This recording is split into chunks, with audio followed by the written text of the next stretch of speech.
Ladies and gentlemen, pay attention. This is your boy, the coach from the WWE. I would like to welcome you to the very first wrestling podcast in the world to take you on a weekly deep dive into classic matches along with legends of the squared circle. Enjoy the discussion. Enjoy the back and forth. There's so much to get into. Ladies and gentlemen, this is The Payoff.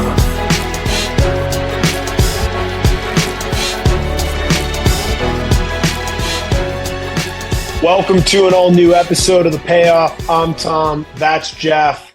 Jeff, this episode is all for you. Yes. You are a massive Big Bossman mark. I just pulled up. Actually, I can't find it because So I wanted to find the lyrics to the Big Bossman theme song. Hard Times. Yep. However, it was pulling up a Elvis song called Big Bossman, which I didn't know existed. So there you go. Yep. Here we go. If you ever take a trip down to Cobb County, Georgia, you better read the signs, respect the law and order. You'll serve hard times. You know the Big Bossman will make you walk the line. You better watch out, boy, or you'll be serving hard time. He carries a big stick, a ball and chain too. If you're looking for trouble, he'll be coming after you. And then we just repeat the lyrics. I'm guessing that's probably a Jimmy Hart theme because he wrote so many of them, but I'm not sure. But what a character, what a theme song, what a presentation. It fit the era. And this was the version of him. Like just the way his hair, I feel like the way his hair was cut or something, he just looked really mean at this point. He was a hell of a heel. Yeah, absolutely. Yeah, really good. So any reason for picking this or just, hey, give me a Big Bossman match? Like I said, this was a twofer. You got your match a couple weeks ago with the Hart Foundation and the Rockers. And so, giving you the Rockers, we always throw in some Shawn Michaels in there for you, like I said. And this was just one where not only that, I made sure to give us each one, but then also I pulled just a whole bunch of Saturday night main events because I was curious as to kind of what was out there because we didn't really have a whole lot of those on our list. We had like the pay-per-views and the premium live events and stuff like that. But I at the time I added about 100 matches with just different shows, different things that, those type of stuff. And they're shorter. Like this is a shorter match, but at the same time, like it was on a bunch of lists as being a really good match. And so always looking for that. You and I like finding these kind of hidden gem type things too. And so that's exactly what this is. And so and it kind of is just a weird card where this one's placed. We're going to talk about it, but I'm just excited. You can hear it in my voice. I'm ready to talk Big Bossman. Good. I'm pumped to cover this one too. This will be fun. This is the highest rated Big Bossman match in his WWF career. So it should be a really good one. I say we get right into the build. Oh, it's time for the build. So this is that era where there were just a lot of Saturday night main events. It was funny. I was thumbing through some of them on Peacock and just a lot of fun shows. I told you before, I went back and watched some of these just because they're like an hour long. So like while I'm working out or whatever. And I love it, man. I just love these. So this is May 27th, 1989. Ventura and Vince are on commentary.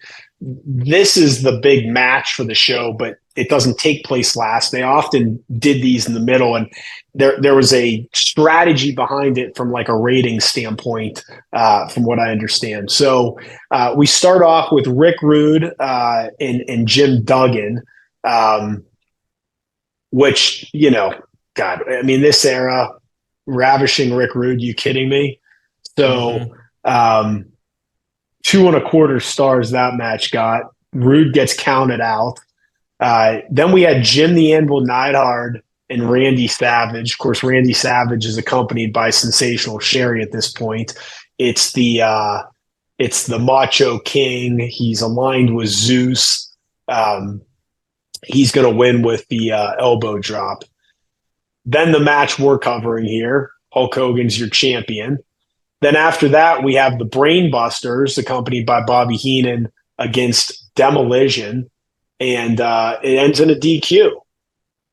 So not a lot of, you get these these finishes. I'm so happy they've gone away from that. I remember, and I can't remember what show it was. I want to say it was WrestleMania 5, but one of the ones that you and I covered, there were like 60 Qs on the show, or countouts. It's like, dude, you can't give a clean finish to a mid-card match that's 5 minutes long. Like, it's just, who cares? Like, either of them can take the pin.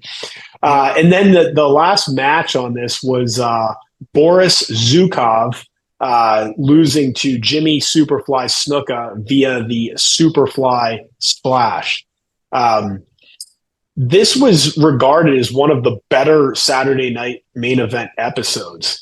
So very well received, according to the review that I read. What do we have in terms of getting to a steel cage match and leading into this? I've actually got more notes on this, whether it's because I'm the big boss man. I don't know if you can pull it. I got like a page on this. It's kind of crazy. Love it. So we'll talk Big Boss Man. It's a short match, so we got time. Big Boss Man. It was actually, he beat Coco Beware. It was the inaugural SummerSlam, kind of starting there. He then started really his first biggest feud by attacking Hulk Hogan on the Brother Love show. He also challenged Randy Savage for the FE Championship. He formed a tag team with Akeem, of course, formerly the one-man gang, and they were the Twin Towers. They feuded with Hogan and Savage, of course, who at that point were the Mega Powers as well too, and so they had a lot of back and forth in kind of doing that, and of course the leading into the Savage turning on Hogan WrestleMania 5 main event. And so there was main event 2. You had Hogan abandoning the Miss Elizabeth story, Hogan abandoning Savage. We all know how that kind of played out. So we know that. And so, but it was that WrestleMania that happened between the two of them at WrestleMania 5, and these guys were involved in that. But the Twin Towers. But at WrestleMania 5, the Twin Towers actually beat the Rockers, beat your boys. And then, so most of then really the rest of 89 feuded with Demolition over the tag team championship. And so we'll need to go back and watch the Twin Towers Rockers match. I will get it on our WrestleMania schedule for next season. I don't even know what that one was ranked or if it was worth it, but yeah, so that's where we're at with Big Boss Man and doing that. Hogan on the flip side, of course, we talked about the Mega Powers, kind of dealing with that and that little feud. Savage, attacking Hogan backstage, and dealing with all of that. And so again, that feud at WrestleMania 5. But really the biggest thing, it was almost kind of weird. It was like they started this feud with Big Boss Man. And then they said, well, hang on, we've got this Savage and Hogan stuff too. And so we want to work that. So we're going to have you work that. I don't think there was the long-term booking with that. I think it was 1 week. It's like, hey, we're going to have Big Boss Man and Hogan feud. But then they had the Savage Hogan stuff and decided to do that. And then we're like, we got to do something with Big Boss Man. So they do pair him in this tag team. And so now they've got that as well, too, with Akeem. But then, afterwards, that story is so big heading out of WrestleMania 5 that we have to do that. But then we're going to bring it back. We're still going to have Boss Man and Hogan feud a little bit and have a match, whatever you want to call it, at this point. So that's kind of where we're at. I feel like it was just kind of awkward booking, but I think you're going to go with the bigger billing. You're going to go with Hogan Savage, of course.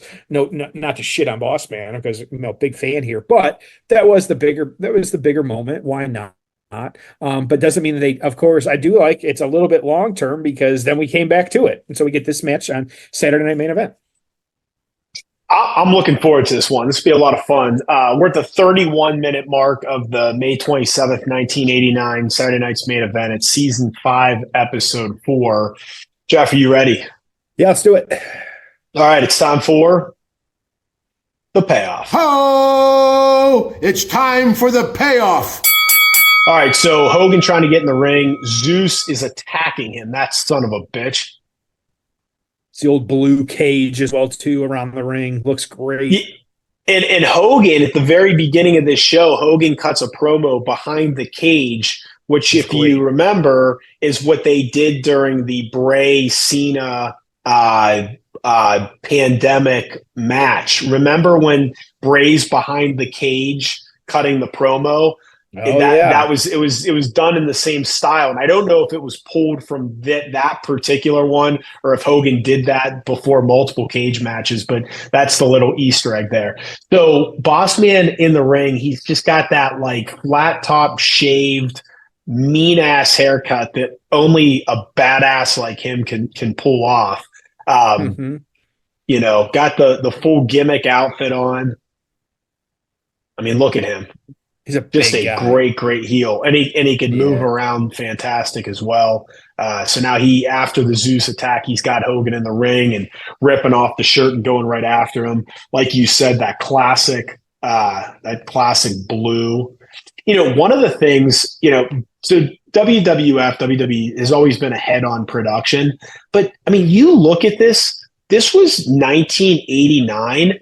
These guys are like really well lit. I mean, the quality of this, like they're well lit. The quality is good. Like, I mean, I actually put it this way. If you put an NFL game on from 1989, it would look more dated than this looks. Does that make sense? Yeah.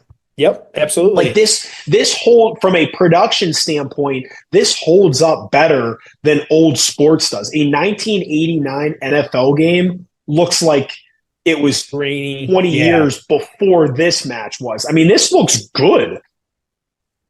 So, all right. So now Hogan going back on the big boss man here. Oh, go throw him into the cage. Oh, I blocked him. I mean, it's interesting too, because you and I talked like a couple of weeks ago about how like the stripped down, not production value, but just like setting and dressing of how they're kind of building the arena. This is how it was at this point. Like they didn't need like, you know, you don't need a whole lot of, you know, glitz and glamour on this. It's just really well lit. The presentation, like, you know, it's a, you know, 80s presentation or, you know, late 80s. So that's fine though. But it's still like, you know, other than it being, you know, you can tell it's older because of who's in it, but like it doesn't look bad by any stretch of the imagination, like we said.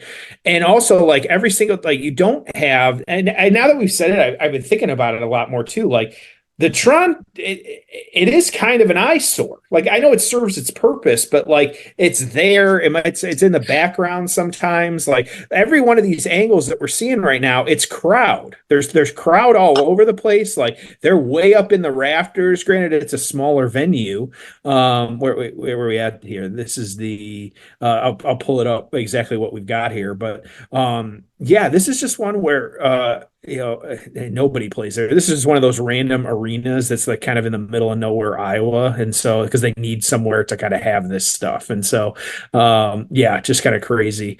And so, yeah, but kind of, and it's actually gone now as well, too. So, no, it's not. It's still there. I'm sorry. But yeah, I think it looks great. Like to your point, yeah, I like the old blue cage. Like I think it'd be great to maybe bring that back for a match at some point too. Like, you know, it's how fun would that be? I think it's probably nowhere near as safe as how they build it nowadays, but you could build it safer to kind of have that. I think that, you know, because it's each panel is separate. And so I think there's a whole lot more give, but yeah, do a throwback show. Like, why not? Like, you know, to have some of that. How is he going to stop him? I know. It's a little hokey. I think Bossman was like 2 feet from falling on the ground, and he didn't jump. He was just waiting for Hogan. It was a little unrealistic. And so he's pulling Bossman back up now. Yeah. Final match of Big Boss. Okay, this is going to be awesome. I think I've seen this clip before. Oh, superplex. Place is going bananas. Camera flashes everywhere. Like, yeah, boy, that was. See both of them down. Oh, was that awesome? Boy, when you woke up today, you did not expect to see a Big Boss Man getting superplexed into the middle of the ring over a cage. That's for sure. No. It was great. They're both out. This is great. Fans going nuts. There's just in the normal camera shot, there's like 30 Hulk Hogan foam fingers. The amount of merch that guy sold. Do they still sell those? I don't know. Final match of Big Boss Man's career. He teams with Charlie Haas and Prototype, John Cena. Yep. Against Lance Cade, Rene Dupree, and Sean O'Hare. So that was in OVW. Interesting. Okay. Yeah, OVW, I was going to say if it was the Prototype. Yeah. 2002. And prior to that, he had worked the Royal Rumble. Prior to that, he had worked alongside Booker T against Austin and Rock. He was in the mix, man. Wrestled against the Dudleys, wrestled against APA. These are all like the final matches of his career. Him, Triple H, and Bull Buchanan against The Rock and APA. We got the double count now from Hebner. Yep. Yeah, he was another one that left us way too soon. Yeah. He'd probably be a good dark side of the ring, huh?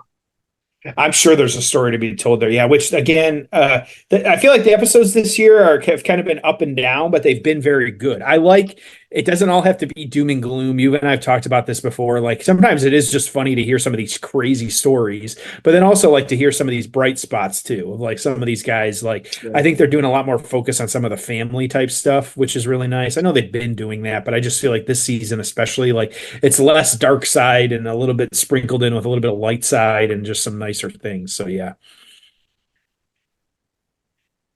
So Hogan tried to crawl out of the cage. Bossman holding him in there, though. Looks like after that OVW match, like 2 years later in 2004, he wrestled 2 matches for the International Wrestling Association of Japan. In the finals, he lost to Jim Duggan. Is that Nux? Did we get or Slick threw? Oh no, a chain. Yeah, he got a chain that he threw into the ring. Yep. So it looks like Big Boss Man, to wrap his wrists, used duct tape. There's electrical tape? Yeah. Or electrical tape. Can you imagine pulling that off? Oh, man. That'd be brutal. And he is not clean like Hogan. He has got, some hair on them arms. Hogan's got a nose selling the choke. That's kind of funny. So he passed away of a heart attack. I mean, and I know probably, drugs, steroids. I mean, I don't know that. I mean, but a lot of these guys just heart attacks so young. I mean, Davey Boy heart attacks so young. Oh, all these guys like that. That's always sad to hear some of that. I think too, like, this is like, it's like, oh, here we go, Hogan popping up right away. It is a lot of the movie stars that we grew up with are about to start dying. We talk about that a lot, but then on the flip side, like, here's the dark side of life right now. Like we're all getting older. Like a lot of these wrestlers, we're gonna get a lot more 10 bell salutes in the next 10, 15 years. Like it's just gonna be real sad if some of that starts to happen. So you got Hogan's got the chain now, kind of wrapping it around his fist. Yep.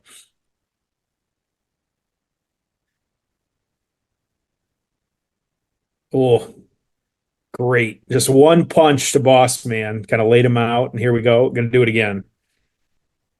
Bossman's selling the hell out of that, though. Like they kind of lean him back, like just doing a great job here. How about the chain's not putting him out, though? What do we go? Is he going for it? Yep, into the cage. Ooh, the cage has some give. Yep, back and forth now.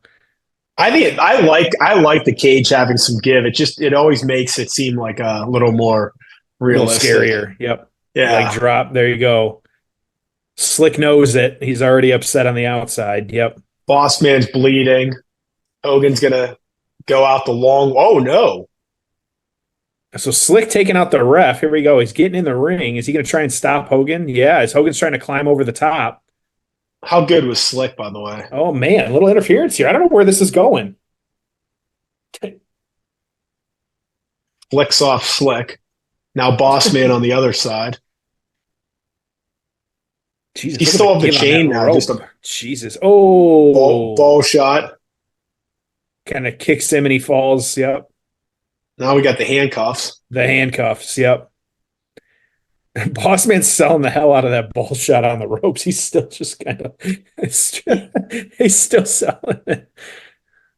I don't know what made me think of it recently, but like just during this era, I mean, it's hard to really state how over Hulk Hogan was. And I know it was a different time, but like at this stage, I mean, it wasn't like, I mean, like there are people that are probably kind of sick of Cody Rhodes' shtick, or I mean, like everyone loved this guy. So he wins. I mean, look at the place going nuts. I mean, he was just like, I mean, I guess Steve Austin was the same way, right? Like who didn't love Steve Austin? But it's like, there's not many guys. I mean, John Cena, it was always 80-20, 70-30, right? There were people that couldn't stand him. Yep. I mean, to be like a universal baby face, like everyone loves you, you're perfect. They want you to always win. They want you to close every show celebrating, right? Like it's hard to state like how popular he was and how well liked he was. I mean, as a character, like you may never see anything quite like it. Like you can't compare anyone. You can't compare Cody Rhodes to him. You can't compare, anyone to him. No. Now he's just going to beat up Slick. This was always like the classic, like late 80s. So good. The Bobby Heenan, Slick, Jimmy Hart, Sherry, whoever the manager was, just getting the shit beat out of them after the match. Brother Love. Bossman just on the outside. Yeah. Hogan wants his title. Bossman's pissed off. Yeah, these two could have headlined a pay-per-view. That was a really good match. Yeah. Yeah. Oh, really good match. And I mean, again, you've heard me say it, but just such a different era where like, if you were producing a pay-per-view a month, these two would have headlined the pay-per-view. Like this would have been, a 25-minute match instead of 12 or whatever for TV. But, this would have closed down a pay-per-view and, for sure. And maybe multiple pay-per-views. So anyways, really, really good. Hogan playing to the crowd. He's got the Slick hat on, got the belt. I mean, just what a way to sell it. The crowd just going ape shit. What a great spot. Yeah. Yeah. Really this good was stuff. Awesome. All right, let's get to the aftermath. Ho! It's time for the aftermath. So what'd you think of this one? What's not to love? What's not to love? Like it was, no, it was just a straightforward kind of nothing crazy wrestling match, but also like it didn't need to be more than that. Like it's just, this I feel like this was very classic. Like, you don't have some weird shit going on. It's just, there's just a fun match. And sometimes like we forget that a lot of times, like, it doesn't need to be, 10, 8 stars or whatever it is, a 10 out of 10. Like, wrestling just needs to be fun sometimes. And that's exactly what this is. And you and I've talked about that a lot. Like, maybe it's not for everyone, but that was just a classic kind of match. It was just really good. There's nothing to complain about, like I said. So yeah, just overall really great stuff. I enjoyed the hell out of it.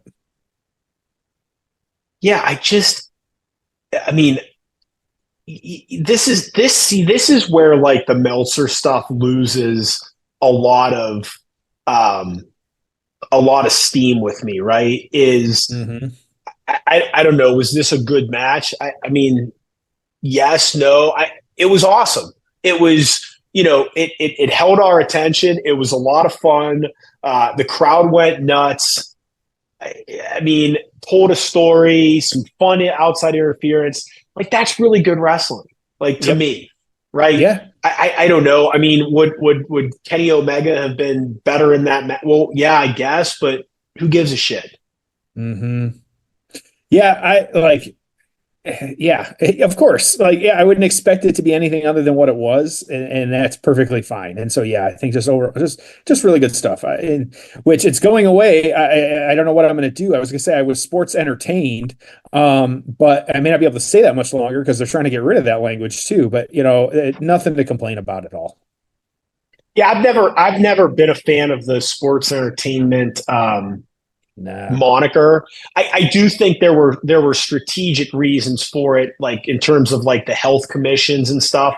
I think they did need, or sports commissions, or whatever. So I think there was a reason, but it's like I prefer wrestling. Yeah, that's what it is. And now they're doing that finally, so which is nice. So, okay, so getting into this one, Big Boss Man, he actually turned face early 1990. It was an episode of Superstars. He had Ted DiBiase, the $1 Million Man. He paid Slick to have the Boss Man retrieve the $1 Million championship from Jake Roberts, who had stolen it. But he retrieved a bag containing both the belt and Damien, of course, the pet snake. And so he refused, and then you had him refusing DiBiase's money for the bag, returned it to Roberts, and so turned face along with that. He was a great heel. He was great at it no matter what he did. Heel, face. I preferred him as a heel, but he was still really good. And so, yeah, I mean, it's funny, that character does really lend itself to both. Yep. Absolutely. So, but then it wasn't actually until he turned face that he got the Hard Times entrance theme. Okay. And kind of doing that. So it was when he turned face is when he got that. And so I thought that was interesting. I didn't know the exact timeline, but there you go. Trivia for today. He actually then feuded with his former partner, Akeem. He actually beat him in a less than 2-minute match at WrestleMania 6. He actually stopped handcuffing people at this point too, as a face. And so I thought that's an interesting character decision. But it makes sense. Like, why would he? And so, and then also like kind of quit. It says he later stopped handcuffing and beating jobbers after matches, which, yeah, why would he? He's a face. And so, and then he actually was in Hogan's corner, kind of, working together at this point. It was a match Hogan against Earthquake, SummerSlam 1990. He actually teamed with him Survivor Series 1990, along with Hacksaw Jim Duggan and Tugboat to defeat Earthquake's team. And so just kind of interesting from both guys, really kind of how that played out and kind of good stuff. Both, as I like to say, still in each other's universes. But yeah, just having that capped off, kind of working together, that Survivor Series match and doing that. So yeah, just kind of, interesting stuff. And so that was it was Hulk Hogan, Jim Duggan, Big Boss Man, and Tugboat beating Earthquake, Haku, Dino Bravo, and the Barbarian. So that just kind of fun. So yeah. In 1989, when this match took place, PWI was done a little bit differently, but at this point, this month actually, when they were kind of tracking it, Hogan was number 1. It was the most popular, of course, makes total sense. Big Boss Man was actually number 6, the most popular wrestler, which also, even as a heel at that point, it's kind of cool. So no write-ups that I could find. I dug and dug, but just the timing of this, there wasn't as many, or it's just not as accessible as it used to be. But yeah. Go ahead, Tom. I'll let you give us your score first on this one. I like this a lot. So I have it at 7.5. Okay. And again, it's yeah, I mean, it's not like a great wrestling match, but the fans were super into it. You had the Zeus thing, you had the interference, Hogan's just peak Hogan. Bossman looks great. You had that huge superplex spot that people just went nuts for. I really like this a lot, and it was short. I think sometimes like when these things are whatever it was, 10 minutes, 12 minutes versus 30, like it's an easier watch. So I think I kind of like I lean towards like short and sweet sometimes is going to rank higher for me. What about you? Yeah, it didn't need any more than it had. And so it was exactly what it needed to be. It was just long enough. They told the story in the ring. That's all it really needed to do. And so it just worked perfectly, kind of how they had it all set up. And so, yeah, I'm with you. I too, I'm going to give it an 8. And so because it was just fun, like that, it's just a fun wrestling match where if you're like, you don't necessarily, you need to easily explain to someone, like you can, like it's Hulk Hogan, it's Hulk Hogan. But then also on the flip side, like Big Boss Man and the character, like he's a and who he is. Like that's an easy kind of sell to explain it. And so, yeah, I think overall, like that's just really good stuff. So, yeah, I'm at an 8. I was definitely entertained, not sports entertained. I was wrestling entertained. That was fun. So, Awesome. Yeah, absolutely. Good. Well, we're fast forwarding ahead a decade and a half next week. We're back in 2005, and we have a match that I don't remember. And I know they had more than one match. So it's Angle and Michaels at Vengeance 2005. I remember the WrestleMania match. I don't remember this. I know they had other matches. So I'm really curious about that one. So that should be a lot of fun too.